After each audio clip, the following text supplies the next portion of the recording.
Okay, let's just finish off the last class because I was a little bit rushed at the end of the last class.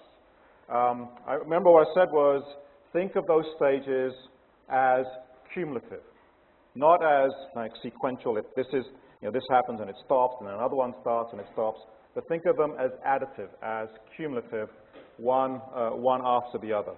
And so that in fact in the modern, what we now expect to find is in the modern age, we would expect to find actually examples of all of those formats, all of those things that we examine in each of those stages. So let me just I'm just going to go through some ads actually relatively quickly. These are some contemporary ads.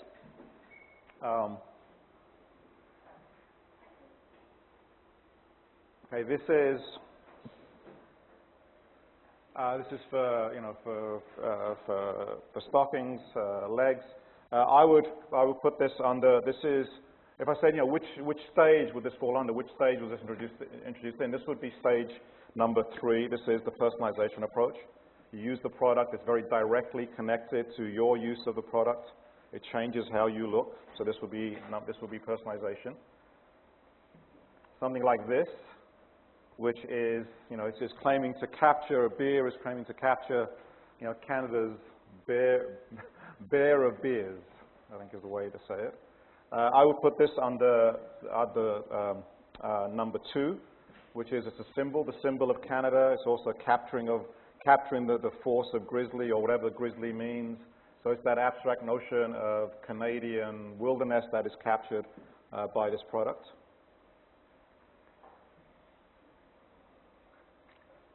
Sometimes it's not so clear, but I would put this under the 3rd stage, again, the personalization stage. That in fact, it's interpersonal relations, it's romance, sexuality, and the product is essential to that. Sometimes, sometimes you can actually see perhaps a couple of different formats, a couple of those things in the same ad. And in fact, this one is, and again, someone asked me that question yesterday.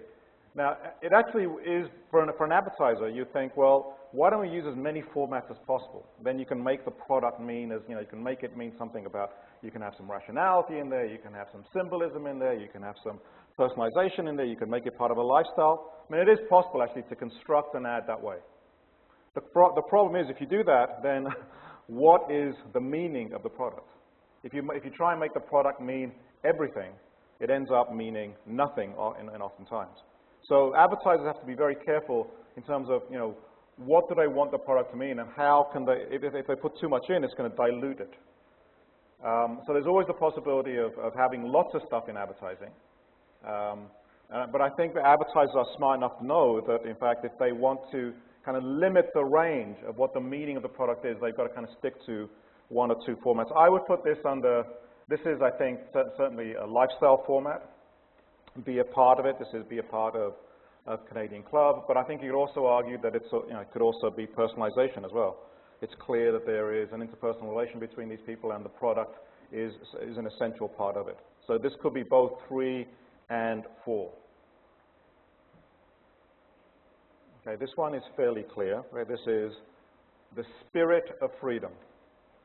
Freedom is an abstract concept. It's actually indicated there by the Statue of Liberty, and that symbolic, that abstract concept is connected to the product. Remember I said you didn't always have to use text, a lot of text, to make a rational argument. And I would most probably put this under rational. Okay, this is Crown Regal, and it says at the bottom, have you ever seen a grown man cry? So this is like this, the whiskey is so good that it would, and when someone sees a smashed bottle, it's like that's enough to make you cry, because what a waste of. So that's actually focusing on the product itself. It's talking about the quality of the product, and so even though it's done in a kind of humorous way, even though it's done in a visual way, I think that actually is still a kind of rational argument based upon the quality of the product. Again, one of the things I would do is, and we'll come back to this, these 4, we're now calling them stages. In the second part of actually next week, when we start looking at the second part of the class, we're going to start talking about them as formats. And again, you can think, if you want to, you're surrounded by ads all the time. I've now given you some tools, in fact, to try and understand them in a different way. And you can actually start to think, okay, what does this fall under? Is this 1? Is this 2? Is this stage 3? Is this stage 4? And you can, at that point, stop being simply consumers of ads, and actually start becoming, then you can turn an analytical eye onto what seems to be a very, very familiar world. And actually you can test out how many of these formats can you see. And more importantly, not more importantly, as equally as importantly, how many ads do the formats not explain? How many ads do the formats not explain? Because if there's something significant that's missing, then if we want to try and understand it, then we have to try and come up with, okay, what is it that's missing? Is there something significant that's missing that these 4 formats we've looked at don't capture? Now, as I said, we'll come back to that, but I want you to think about this cumulative. And the reason I'm doing this is we have to have, the world of advertising consists of, literally hundreds of thousands of messages. And we come upon them one at a time. Now, if you don't want to be overwhelmed by it, if you don't just want to be overwhelmed by it and then say, well, we're going to look at each one separately, you've got to have some broader categories to make sense of them. You've got to have some broader ways of kind of saying, okay, I can't make sense of, there's 100,000 here, and I'm not going to have 100,000 different ways of making sense of this, but I also don't want to just deal with them individually, because I know, in fact, there's something similar. They are part of the same industry. They come out of an industry. We know something about that industry. We should be able to see some similar structures. And so now what I've given you is, okay, take that wealth of those images that are coming at you, and just start to divide them up in these 4 ways. And that will start giving you now analytical categories to separate you from that world which is so familiar. And that, as I said, is the aim of this class, is to give you those analytical categories. Okay, so you could get out the handout today, please. The one I sent out an email last night, actually, because Spark was down for a while. The handout says the modern advertising industry. That goes with the lecture for today. So what we're going to do today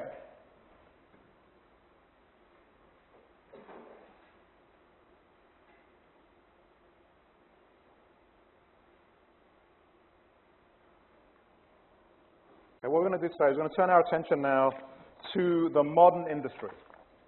Okay, and one of the things I want you to really, one of the things that I've really stressed through all this is that particular people, particular institutions make ads. Our world is constructed. There are authors of our culture. These things don't just appear out of the, fall from the sky, fully formed. And there is a rhyme and a rationale behind them. And in fact, the images that we're interested in, the advertising images, they're produced by a particular industry. There is a and that industry is a lot. Remember, this was the framework we used, which is advertising agents standing between the needs of business on the one hand and the needs of and media on the other hand. And although although there have been some very significant changes, especially in terms of scale, the advertising agencies started off small. They dealt with regions to start off with, and then with nations, and now they're global. So now you have advertising agencies that try and sell a product to their client all around the world in some kind of coordinated way. But essentially, this is still the same. The advertising agencies still stand between business and media. In fact, to give you a sense of what the top 5, these are the top, I'll give you the top 5 global, they're actually not even called advertising agencies anymore. They're called marketing organizations, because they've taken on so much more than just advertising. But there are now massive, massive companies that span the globe. Okay, I'll give you the top 5. The top ranking advertising agency in the world is actually, they're all groups now. There's a reason for that. One is called the Omnicom Group. Their revenues, these are from last year, 2006. I just got them from Ad Age recently. Their revenues last year were $10.48 billion. Okay, revenue is the amount of money that comes into an organization. Okay, it's not the amount of money they're making, then you have to extract expenses from that. It's the amount of money that they are bringing in. So the Omnicom group is bringing in globally over $10.4 billion a year. The Omnicom group, in fact, comprises, if you go to quote number 1, I've given you, on the handout sheet, I've given you this, so you don't need to write this down. You can get this on the handout. All the information you need is there. So there are 30 ad agencies, and the largest of those ad agencies is BBDO Worldwide. Their revenues of $1.3 billion, and DDB Worldwide revenues of $1.1 billion. So these are not small companies. Okay, one of the reasons I want to give, again, I'm not too worried about you getting the details of this. I've given you the details on the handout. But this is an indication of just how large and how much money goes into this endeavor.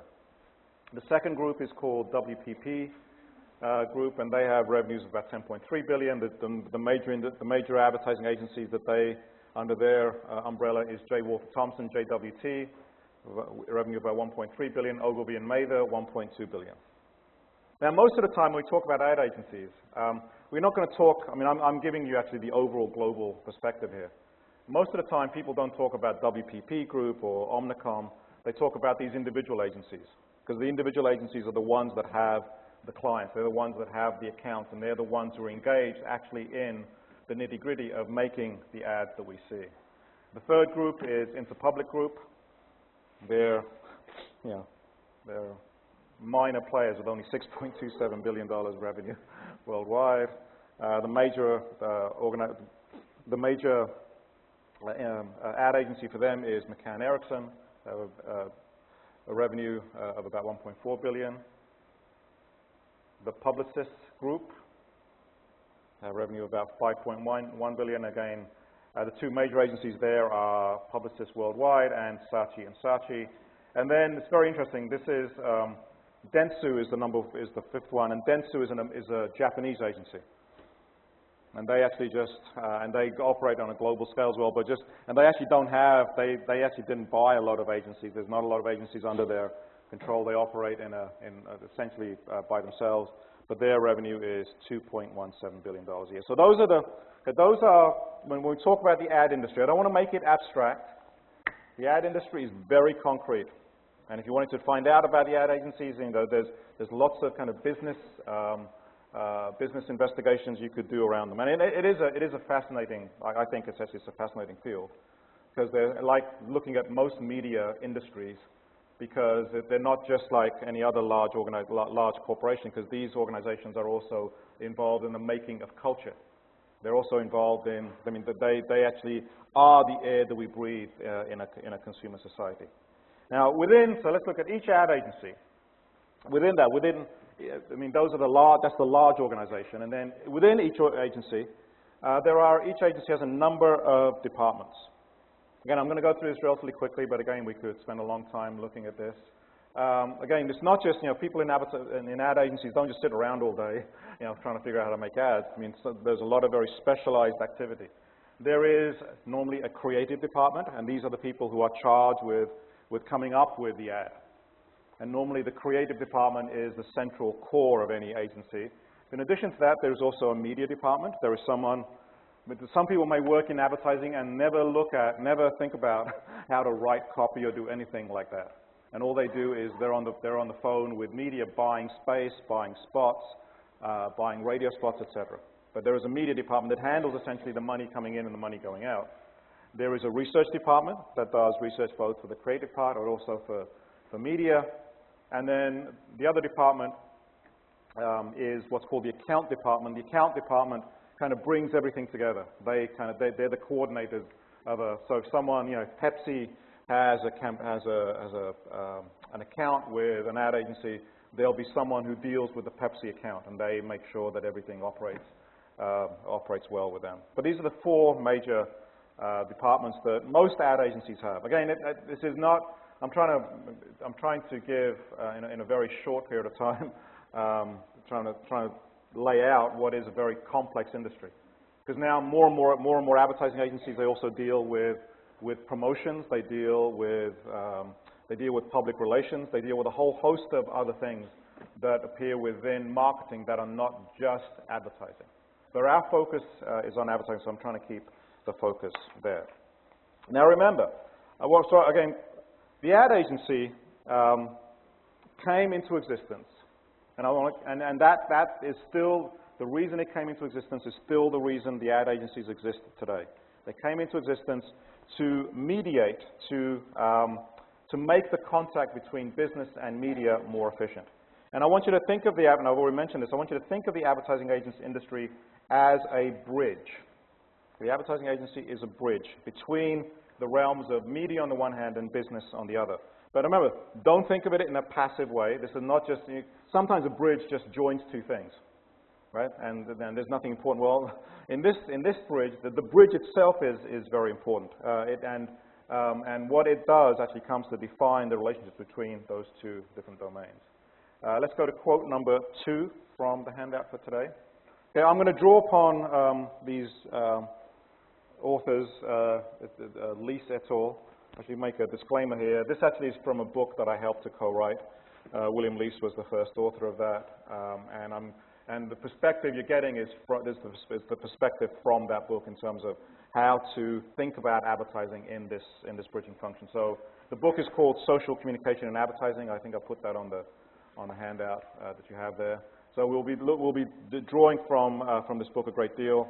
The authors are William Lease, Stephen Klein, and myself. So we say, quote number 2, about how we think about advertising. This is, we say, our own portrait places much greater emphasis than others on the close interconnections among advertising, the goods-producing sector, and media, and especially advertising's connective or bridging function in relation to production and media.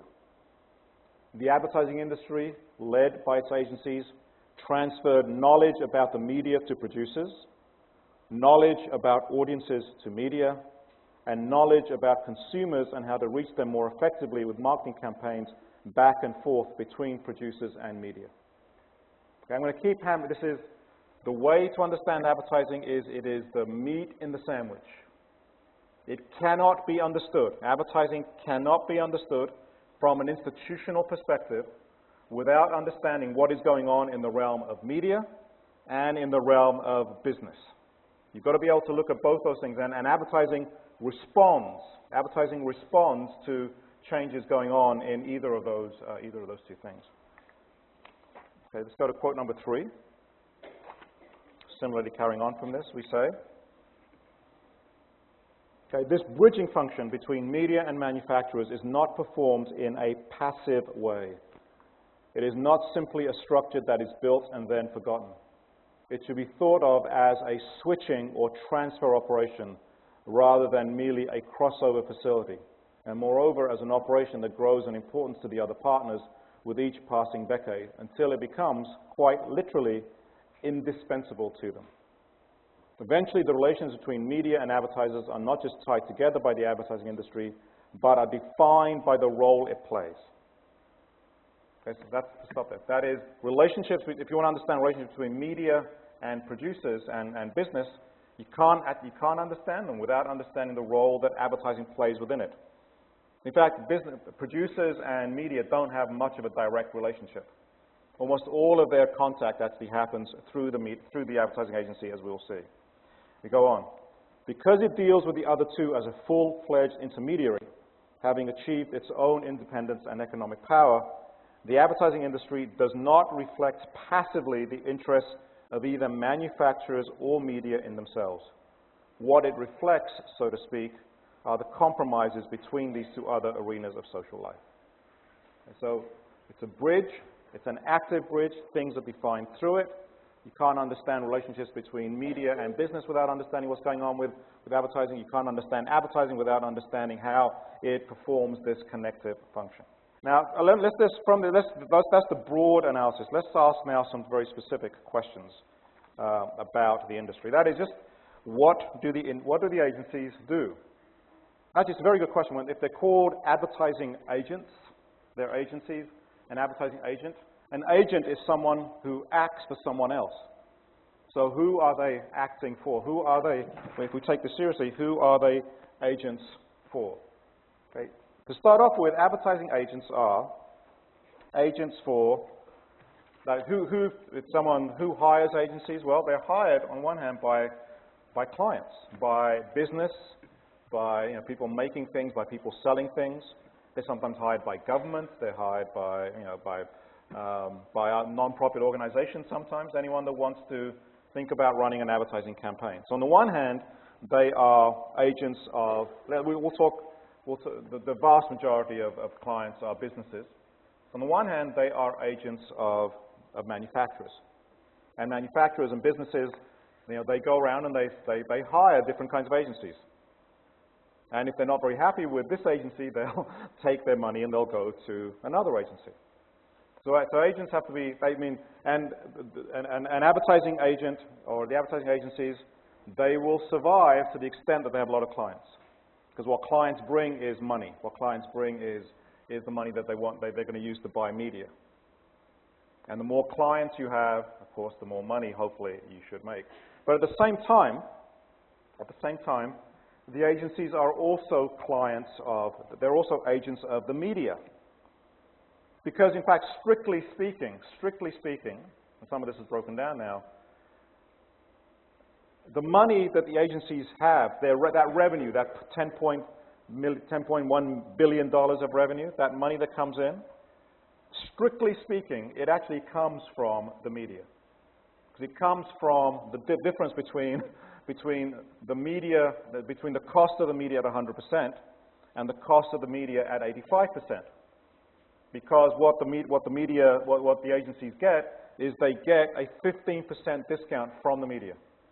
The media says, okay, you bring us $100 million worth of media, we'll give you $100 million worth of media, but we're only going to charge you 85% of it. We're only going to charge you $85 million. You can keep, for bringing that $100 million to us, you can keep 15% of it. It's actually, that's a pretty good deal for agents, actually, to start off with. So you get to keep 15% of what clients want to spend. Now, the question is, why would the media do this? Why wouldn't the media just deal directly with, why wouldn't they try and get the 100% that they have, that they could get from clients? Well, the answer is very simple. Just think about it. If you're NBC and you want to get the most amount of advertising, let's say you want to get the most, and you want to get 1,000 different people advertising with you. If you didn't have the agencies, you would have to deal with 1,000 different clients. You would have to deal individually with 1,000 different clients, and it would be a logistical nightmare. You would have to set up a department. You would have to set up a whole other side of your business that deals with nothing but advertisers, and each advertiser would be very different. So in fact, as I said, it would be from a clerical point of view, or the clerical cost would be enormous. The organizational situation would be a nightmare. And so in fact, for the media, it's actually well worth the 15% for them to deal with, essentially to farm that off to someone else, to deal with just a few agencies. So instead of dealing with 1,000 different clients, you're dealing with perhaps 50 agencies. And you can establish very regular relationships with those agencies. You know how they operate. You know it's going to be the same from one week to the next. And it's well worth the 15% that you would be paying them. By the start of the 21st, and in fact, you may say, well, why don't manufacturers simply go straight to media as well? Well, if the manufacturers, if a business went straight to the media, they wouldn't get the 15% discount. They may do. If you're going to bring, $100 million, perhaps you may get some discount.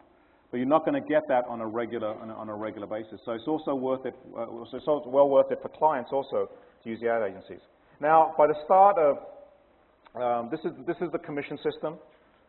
And remember, we looked at it. It started right off at the start. It started off with 25% of media of billings that the agencies kept, and it's been whittled down since then to 15%. But the 15% has been in the early years, in fact, for the bulk of the 20th century, the commission system, that's what it's known as, the commission system was the major way in which what the advertising agencies do is price.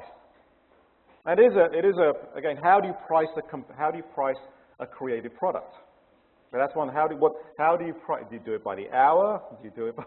It's a very, very difficult thing to do. How do you price art in that sense? How do you price artistic activity or creative activity? Well, it's very difficult to do on a case-by-case basis. So it's actually much easier for everyone, even though it would not work out in every single case. It's much easier for someone, for the industry, for the clients, and for the advertising agencies to say, okay, this is going to cost you 15%. And at that point, there is some stability built into it. And for that, and essentially for the manufacturer, for the clients, what they get is, even though they get 100, if they go to they say to an advertising agency, okay, we want to spend $100 million on advertising.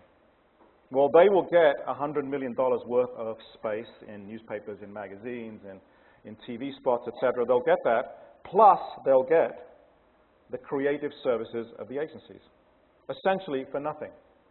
Essentially for nothing, because it comes out of that 15%. So in fact, for a large part of the history of advertising, the commission system is what works. Now, by the end of the 20th century, the commission system actually is starting to kind of fade away.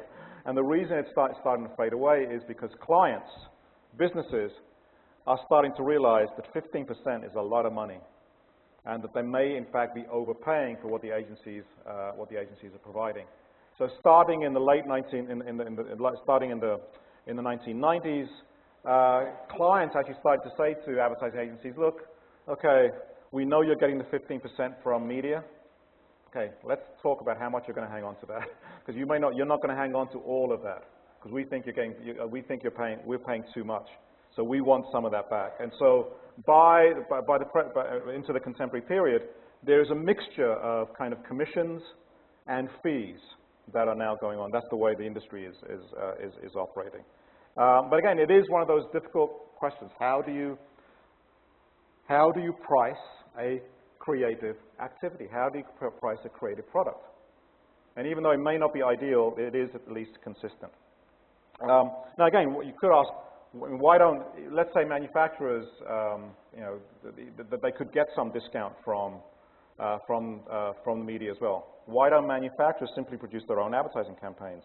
Well, even though they may know their own product, and in fact some large agencies do, or some large companies actually do have internal advertising arms. Because if you're big enough, and then you can afford to do it. But even some of the largest companies in the world don't have, even they could surely afford it. They don't have their own internal advertising departments because they realize the agencies actually offer something. The agencies offer special skills. Manufacturer, they know about their product, right? Coke knows about Coke. What does it know about creating messages about Coke in magazines, in radio, in television, etc.? And what does it know about creating messages that are going to be effective in that? That's a very specialized skill, and the agencies offer that skill. So in one sense, this is what the agencies are in, what the expertise the agencies offer is they are experts in mediated communication about selling. Okay, mediated communication about selling. So if on the first test I may actually happen to ask a question, what are agencies experts in? It's a very, very particular answer. They are experts in mediated communication. That is, mediated communication is communication that is not face-to-face. Okay, what we're doing right now is face-to-face. They're not experts in that. They're not experts in door-to-door salesmanship, or they're not experts in doing presentations. They're experts in mediated communication, creating pieces of independent media, whether they're magazine ads, whether they're radio ads, whether they're TV ads, etc. And those communications are about selling.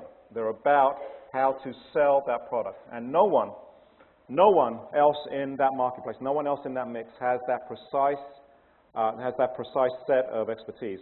The producers are experts in their product. They're experts in selling the product, even possibly.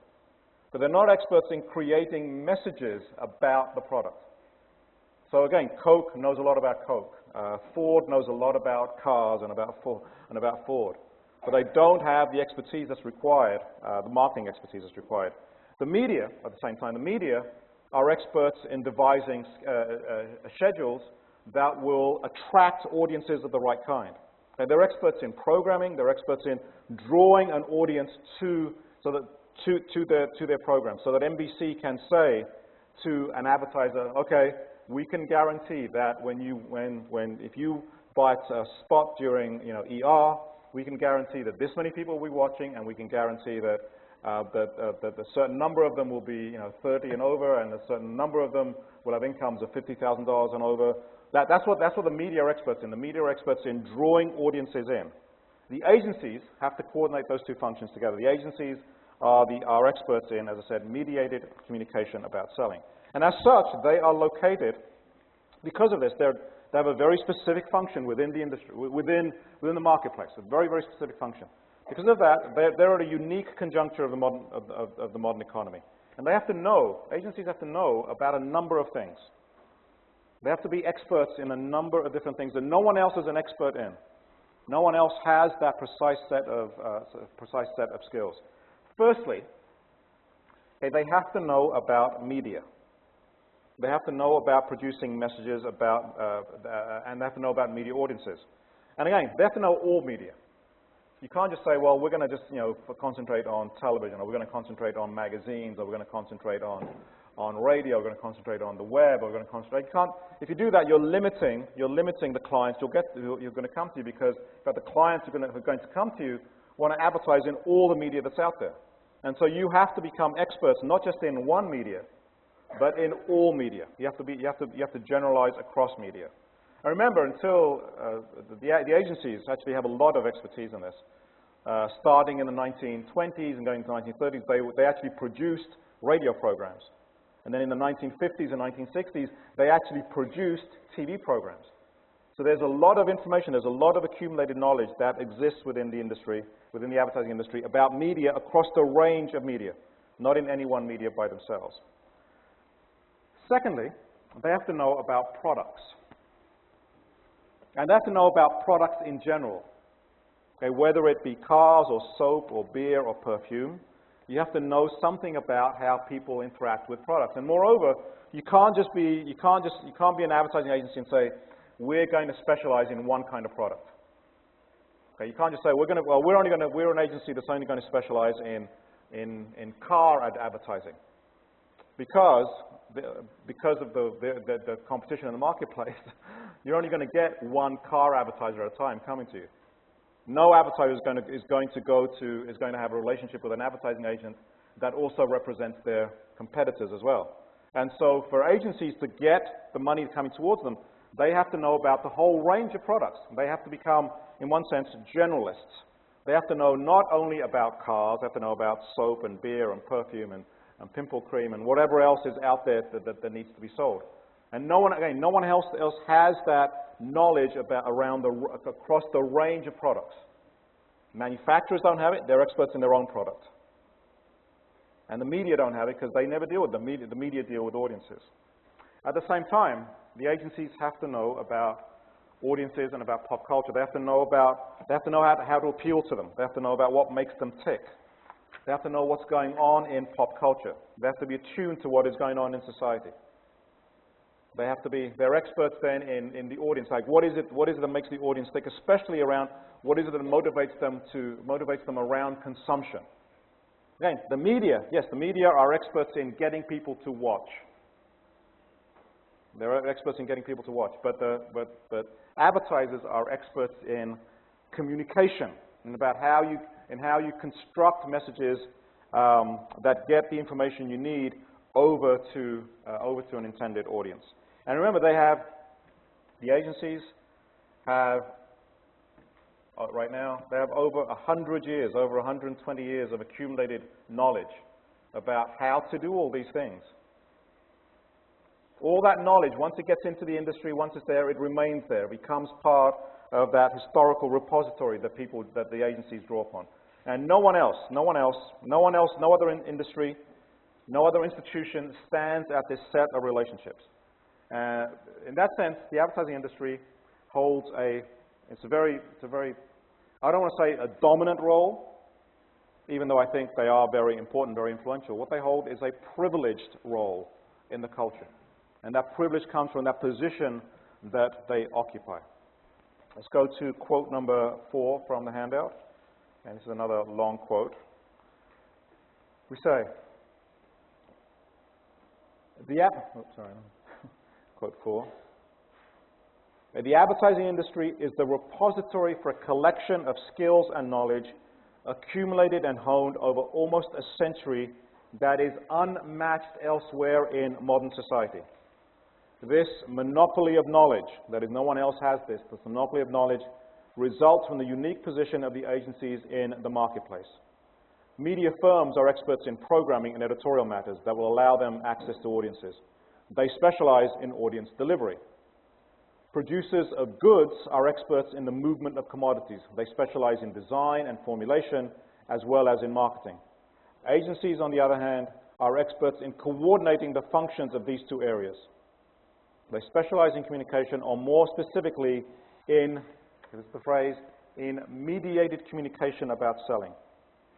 To be effective in its position, the advertising industry must understand both of the others and, in addition, know both intimately enough to interpret the properties of each to the other one, encouraging them to explore the limitless permutations and frameworks for consumer satisfaction that can be imagined.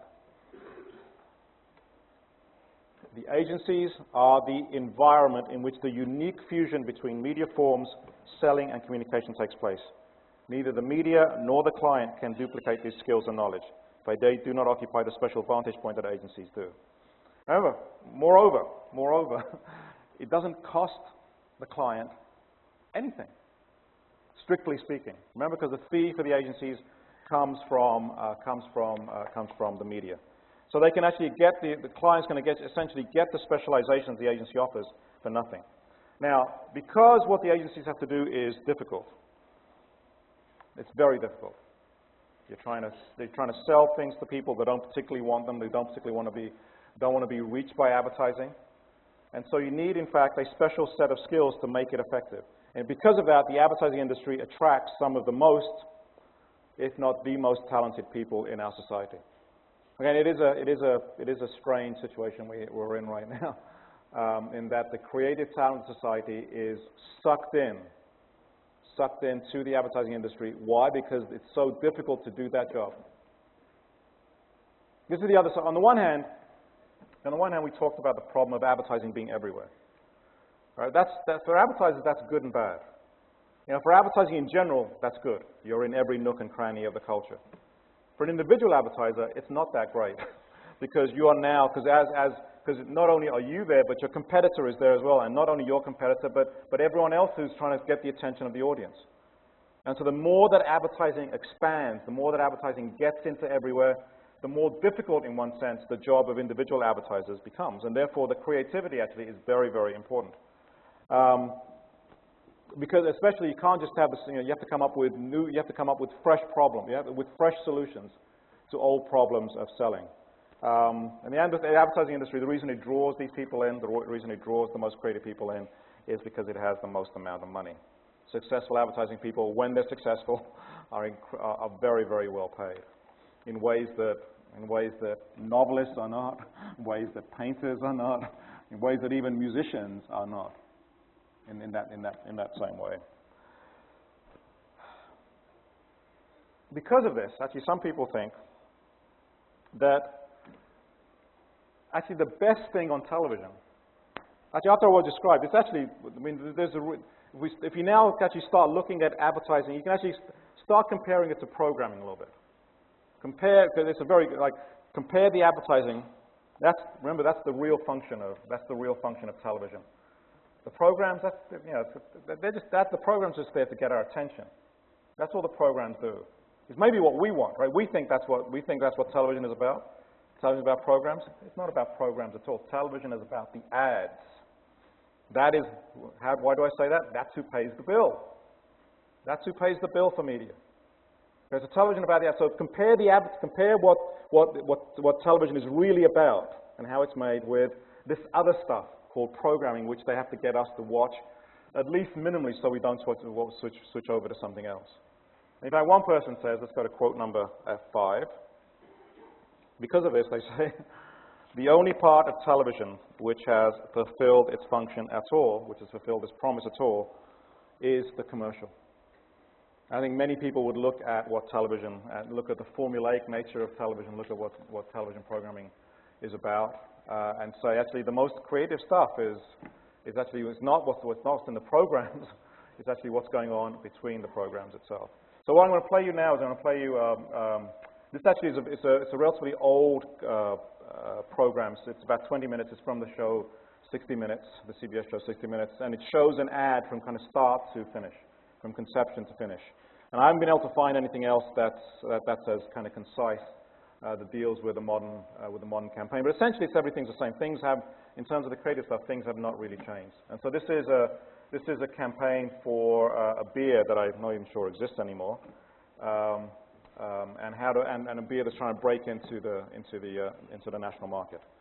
A line that has become more familiar to us than the first stanza of the national anthem.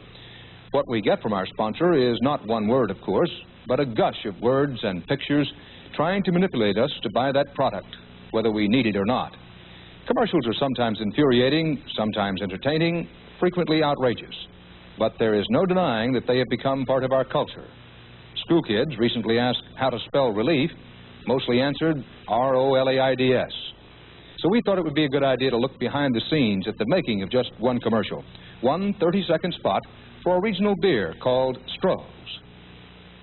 These are the sides of the shot.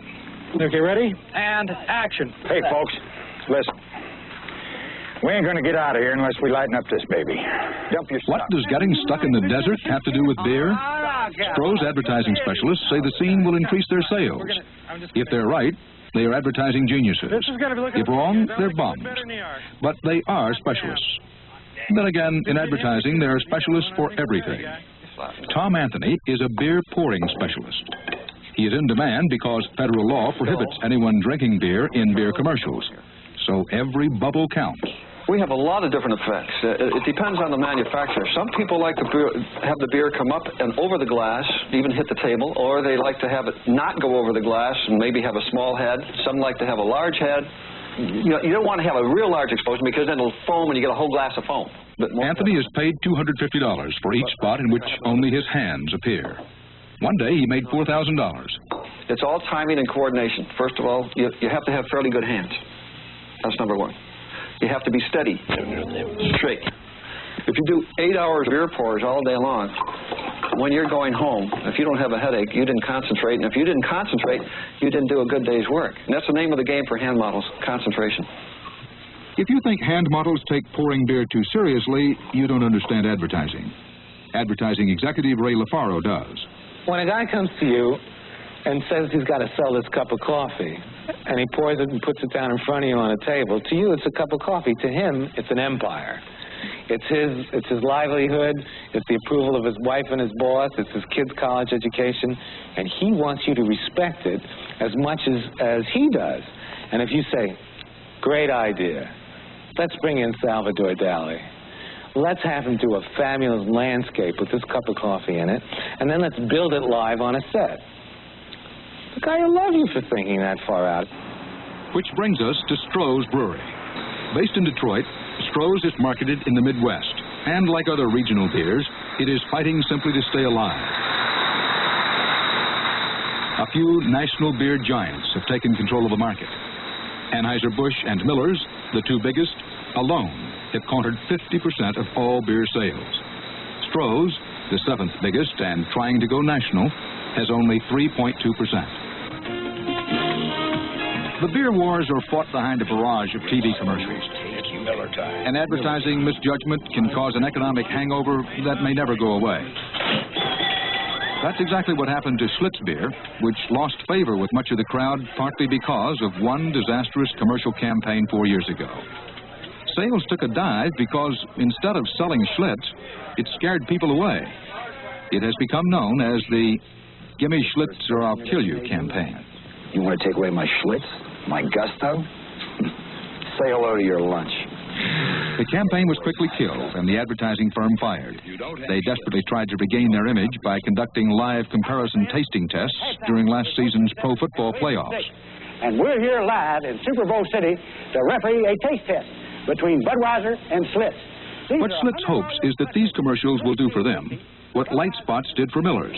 I can tell a real cowboy from the drugstore kind. Miller has figured out that men like their beer bellies and will drink lower-calorie beer not to lose weight, but so they can drink more beer for more hours without getting bombed. Reason? Brewers lower calories by reducing alcohol. I've never found a product, I've never worked on a product that was better than another. They hardly don't exist. So what I have to do is I have to create an imagery about that product. I have to make this seem like a better product than this product. George Lois is senior partner of a leading advertising firm. He has made millions for his clients and for himself by creating imagery that is different. Advertising to me is poison gas. What do you mean? I put a commercial on the air, I spray it, and I make people fall down. I make people say, I want that product. Not because the product is so much more wonderful than another product, but because they want to be involved in buying that product. They want to be involved in owning it. They want to be involved in knowing that they taste it. They want to be involved in going to the place. They want to, so I make it fun. I make it a pleasure to be involved with something. That's my job. Stroh's advertising problem is clear. How to attract beer drinkers to Stroh's beer when all beers taste pretty much alike. Stroh's answer appear to be different and attract attention by commercials that are funny. The New York City ad agency of Doyle, Dane, and Bernbach has the Stroh's account. Last October, they were asked to come up with some new commercials. The creative team developed 10 ideas. Stroh's liked 5 of them, and in December began pre-testing. A truly fine example of modern sculpture. It is industry practice to pre-test with cartoon-like versions. This one has gallery goers preferring Stroh's to artwork. It was shown in 3 cities to 6 groups of avowed beer drinkers. A 7th group was tested so we could watch and so Stroh's could double-check its findings. You know, I drink beer where everybody else drinks beer. In the parks, you know, or the zoo, or, you know, when you do, beach, yeah, you don't drink beer in the museum. I drink Stroh's, but I don't consider it a masterpiece. I don't consider it fine work like they were making it out to be. I consider it more of just a beer. Like these guys said, if they had extra money, they wouldn't be drinking Stroh's. They're going to be drinking Heineken's or something like that. Next, they screened a spoof about plane passengers stuck in an African desert, figuring out how to save themselves as well as the Stroh's. I hate to say it, but we gotta unload the you-know-what. Leave the Stroh's! Much better. Everyone liked this one, so Stroh's decided to make it into a 30-second spot. To direct it, Doyle Dane hired Ron Fenley. The first order of business was picking a cast. Over 100 performers tried out for the 6 parts. Do you like the smell of napalm in the morning? I love the smell of napalm in the morning. It's victory. Can you do it like Robert Duvall? No. Love the smell. Love the smell of napalm in the morning. It's victory. Right. Okay, thanks, Joey. Okay, you want to call him in? Okay, tell us who you are. Joey Pizza. Can we have him go? Joey Pizza. I still got a problem with Brooklyn accent. Oh, this great. It's fabulous. Check this lady out. Martine Beswick, fish-tated lady. I don't know what to say to you. I know, Will. Would you like her to say something, darling? No, I think that's just fine. But there are fewer raves than rejects. He looks like a Midwestern shoe salesman as opposed to an African upriver guy to me. I mean, just a quick read on him. Only a dozen actors and actresses were recalled in February for final selection. You are a group, that kind of arbitrary assemblage of humanity that would end up on an airplane crossing the Sahara. Getting the part means making about $5,000, plus exposure and a possible career breakthrough. All right, let's stumble through the lines and see how it goes. Okay? All right, guys, she's still too heavy. What we got to do? I hate to say it, but we're going to have to unload you-know-what. Oh, no, not the Stroh. No way, man. Okay, but then some of you have to stay behind. Well, you're certainly not leaving me behind. Somebody has to stay behind. A 30-second spot leaves no time for character development or much acting. It's a fast read. They either look right or they don't get the part. People, that's absolutely fabulous. Okay, people, thank you very, very much for coming. Finally, it was time to make the commercial. The spot was filmed 1 week in March here in the high desert of California. It's budgeted for about $250,000, and that buys a lot of six-packs. Some of the money was spent to rent 2 identical planes. One will be able to fly out the way it flew in, but the other will be demolished for a scene to last 4 seconds. Most of the money is spent to make sure everything looks not just good or excellent, but perfect. The first scene, for instance, to get it perfect, required 24 practice moves and 12 takes. It also required some special machinery. Ready, action!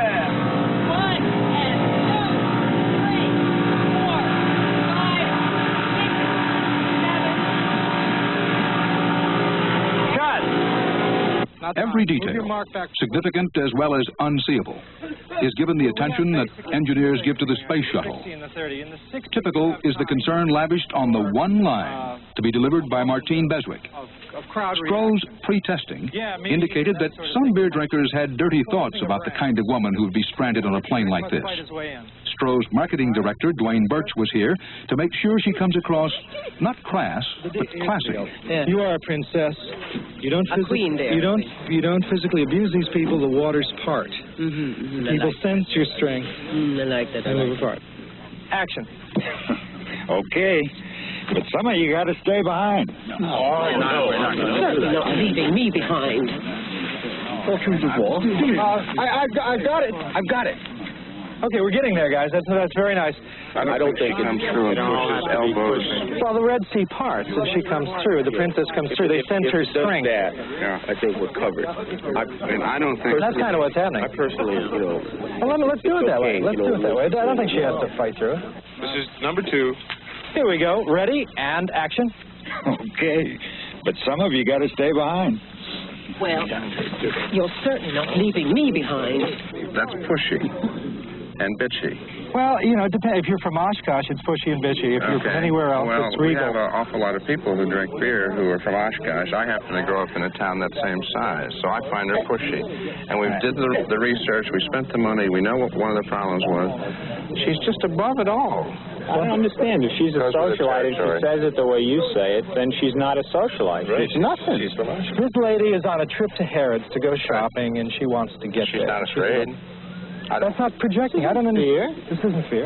Okay. There's a feeling that you should be regal without being bitchy. Okay. All right? And you should really part for her. Okay? You're a princess. And that's it. Yes, okay. Very calm. All right, let's go. But yes. Ultra calm. Come on, Kathy. Deadly. You are the only one that doesn't sweat here other than Stack. You have that in common. You both had your sweat glands removed in a swift operation. Are we talking deadly? We're talking deadly. That's good. You got it. Watch this. You're not leaving me behind. No. Certainly not leaving me behind. You're certainly not leaving me behind. Not leaving me behind. Fortunes of war. Captain, I got it. Cut. Beauty. Yeah. Beauty. How is it for time? Very nice. Very excellent. That was just perfect, my good. 4 days. Beer companies spend the big money not on making the commercials, but on buying airtime to broadcast them. An average 30 seconds of network prime time costs $90,000. Stroh's expects to spend at least $3 million on this spot alone, and its annual TV budget is $12 million. So the $250,000 spent here is comparatively peanuts, which helps explain why no idea or expense is inconceivable. Pablo Picasso was asked by the Frigidaire company to consult in the design of their refrigerators. And they sent him a telegram and a check for $50,000, which he very promptly cashed. And he sent them a return which said, I don't know about the shape, but the color should definitely be white. Okay, roll sound. We are rolling. The biggest number of this production is the revelation of how the desert sufferers solved their plight. 3. From one kilometer to another stroll. From one kilometer to another stroll. All right, we're going to go another one now. Hang on. The performers were directed to sing again and again and again, even though their voices will not be heard in the final cut. That's all been pre-recorded by professional singers. But they must sing anyway to make it look just right. Still rolling. All right, let's go again. Keep rolling. In the movie The Graduate, there is this man who tells the character played by Dustin Hoffman, if you want to be a success, there's one word. Plastic. Okay, now, in the commercial advertising business, is there one word that'll make you a success? Well, one word would be redundancy. carrying that a little further, be wretched excess. It's to do something until it is has been done in virtually every way to achieve perfection and beyond it. And so, after 6 months of preparation, pre-testing, and production, after spending $250,000, after revisions of the original vision, here finally is the commercial, all 30 seconds of it.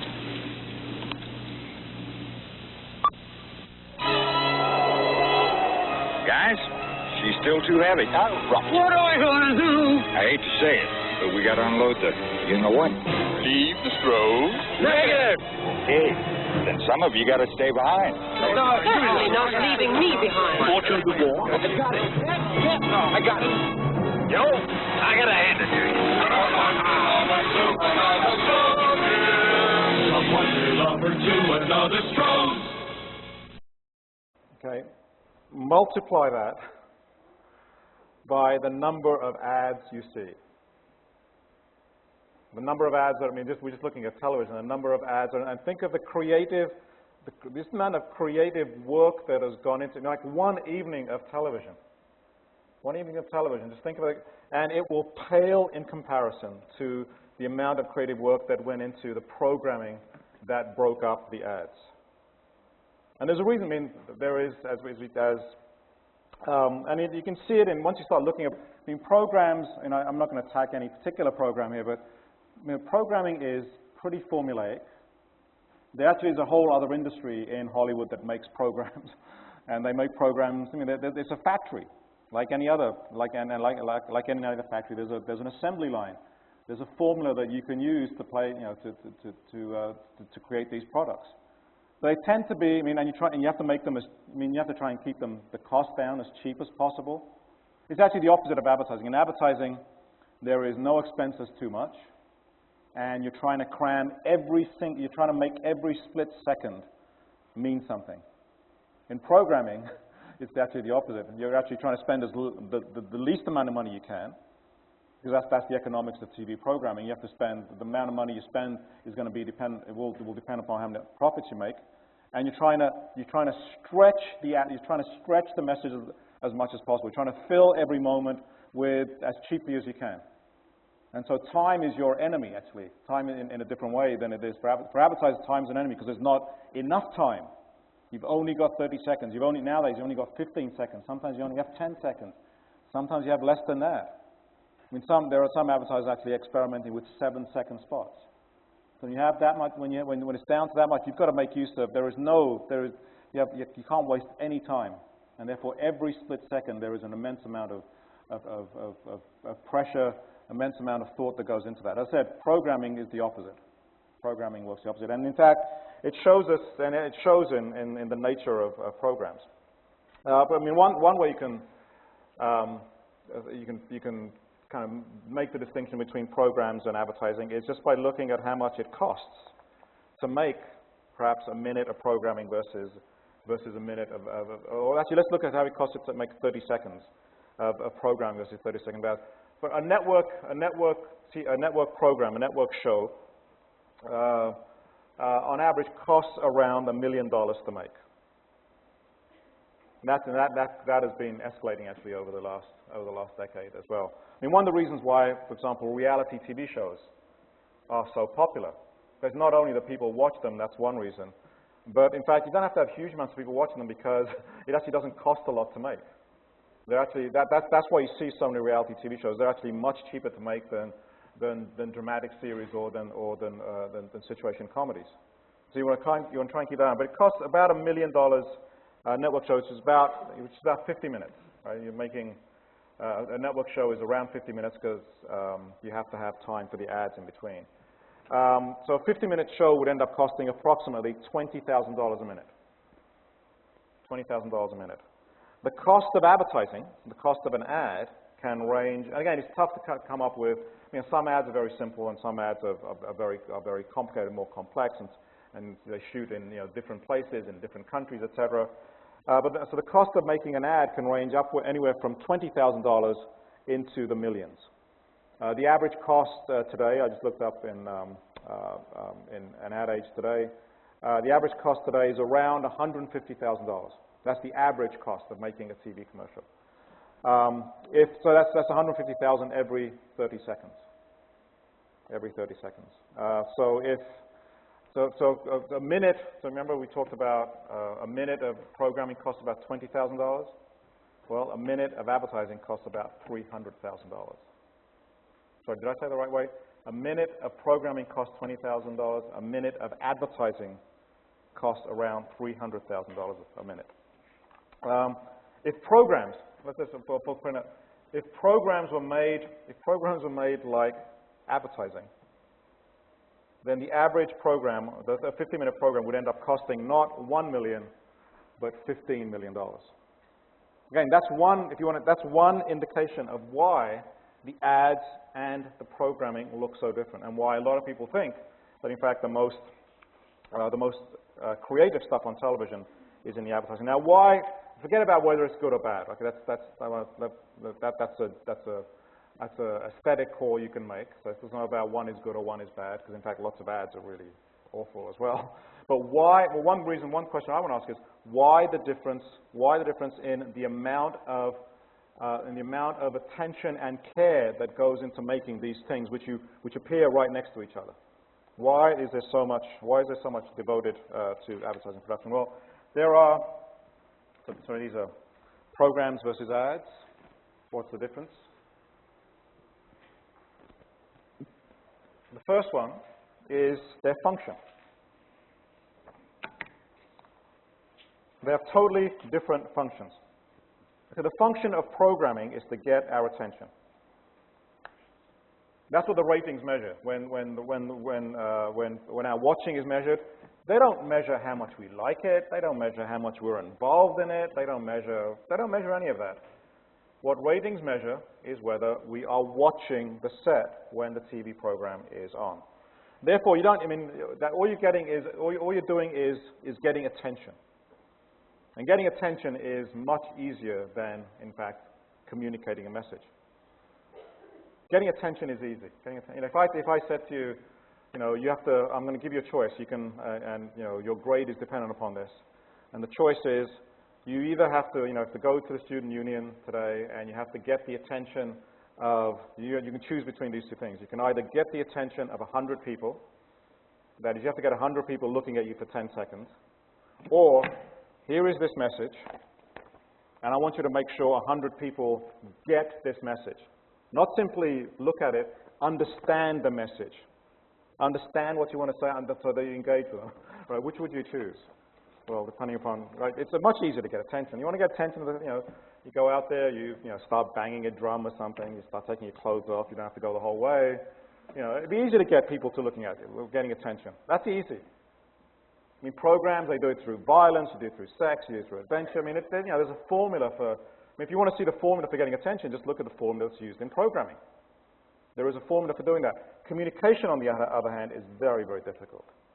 Because communication is not just about, that's the function of advertising. The function of advertising is to communicate. The function of communication is not just to get attention. The function of communication is to get someone, is to change how people are thinking about something. In fact, is to communicate something to them in a way that will change their behavior. Now, it's not, of course, it doesn't happen 100% of the time, but you've got to change the behavior of enough people to make a difference in the marketplace, and that is really difficult to do. You have to make them think. You have to make them react. And therefore, you have to pull at their emotions. You have to pull at their desires. You have to pull at their dreams. And that's the end we'll come to later on. That's what advertising really is. Advertising is a dream machine. It has to communicate to us. And remember, we'll look in a second, we're resistant people to be communicated to. We don't want to be communicated to by advertising. Therefore, it's actually really tough. And therefore, advertising has to work with us. It has to work with what's already inside us. It has to work with our desires. It has to work with the dreams that we already have. And then push it to a product. And that is very, very difficult to do. Let's go to quote number 6. This is from the handout. This is from an ad executive. He says, "The function of advertising is to communicate what you want to communicate. I can get your attention by showing a nude shot of a man on TV, but it might not communicate what I want to communicate. There's a difference between attention and communication, and one is just so much more difficult than the other one. One takes a huge amount of time, one takes a huge amount of effort, and the other one doesn't. So that's number one. The functions of programming and ads are totally different. Secondly, there is, and I've already talked about this, there is a very strict, there's a severe time limit on the Communication Act. You sometimes only have 30 seconds to work with. Actually, these days, if you notice, what they do is you have to construct the ad. The ad is constructed. You break a commercial in a long form, and the long form now means 30 seconds. And then once you know people have seen the long form, then you can then go to a short form. You can then show the same ad in 20 seconds, then 15 seconds, and then perhaps even less. And so you've got to be able, and because why? Well, once you've got the 30 seconds, why not then, instead of showing the ad again, why not show it twice with two 15-second spots? And so you're always working with a time limitation. And I said as ad time is getting, again, one of the interesting things about, if you look at the length of commercials, okay, they used to be 60 seconds. When television first started in 1950s, in the 60s, commercials were 60 seconds. And they've become shorter and shorter and shorter. It's an interesting question. Why did they become longer and longer? Right? I mean, they could have become longer and longer. The only reason is the institutional structures of the way in which the media are structured. So they move towards shorter and shorter spots. And therefore, advertisers have to respond to this. Advertisers have to be, they're also getting shorter responding to advertisers' needs. And so advertisers have to respond or have to adapt to the decreasing amount of time they have. As I said, for programming, it's totally the opposite way. You've got 50 minutes. How do you fill it as cheaply as possible by getting the attention of the audience? For advertisers, it's actually the shortest time possible. And how do you not just fill it, how do you fill it with meaningful communication, meaningful messages that actually interact with people? That's the second one. There's a time limitation. Thirdly, we talked about this a little bit already. There's connected to the problem of clutter. As ads have gotten shorter, there are simply more of them on the air. When advertisers talk about something called clutter, and they talk about something called noise. And what advertisers are talking about, he said, look, everyone is trying to get through to people. Everyone is trying to communicate with the audience. So I'm not just competing. So if I'm a beer advertiser, I'm just not just competing with my other beer advertisers. I'm competing with food advertisers, with advertisers of all kinds of things. That's the problem of clutter. So how do you make your ad? That's the noise. That's the noise. How do you make your ad stand out from the crowd? How do you make your ad stand out above the noise? To do that, you've got to be really creative. And everyone is trying to stand out, right? Everyone is trying to stand out from the crowd. So the concern of the agencies then is to make sure that your message is heard. And agencies do a lot of research to find out, for example, how to do that. One of the kinds of research they do is, does it make a difference where your ad is placed in a sequence of ads? Does it make a difference if you're the first out of the programming, or if you're second, or if you're third, or if you're fourth? And there is research that exists within the industry about where is the most effective way, or what most effective place to place that. That's the reason, for example, that European advertising for many years was considered to be artistically superior to American advertising. American advertising was good at the hard sell, was good at, buy now for this reason, whereas European advertising usually won the awards at the International Advertising Awards shows, because their advertising was in fact much more entertaining. It was actually much more artistic, and the reason for that was that Europeans actually had to deal with the problem of clutter very early on, because in European, when advertising first appeared on European television, it very rarely appeared the way it did in American television, which is, you have a program and then 10 minutes into it you have a break, and then you have a program and then you have another break, and then you have... Normally, when television advertising first started in Europe, the ads were actually grouped in one part of the evening. They're all in one part of the evening on television. Therefore, people could simply walk away. And you actually would keep competing with all the other ads who were on at the same time. And therefore, to stand out, you have to not only sell, you have to also have to entertain. And for a lot of years, that's why advertising, European advertising was considered to be artistically superior. That actually has changed now as European advertising, and European media has changed as well. But there is just the problem of clutter, the problem of noise. How do you stand out from the crowd? Thirdly, there is the problem of, or fourthly, sorry, there's a problem of technology. The remote channel changer. I once asked an advertiser, when I was doing some research, I asked them what their conception of the audience was. And he said, my conception of the audience, they're sitting there watching a program with their finger on the remote control, and they're going to switch as soon as the program stops. And my job is to make them stop. My job is to make them stop so they don't switch. So you've got to grab them.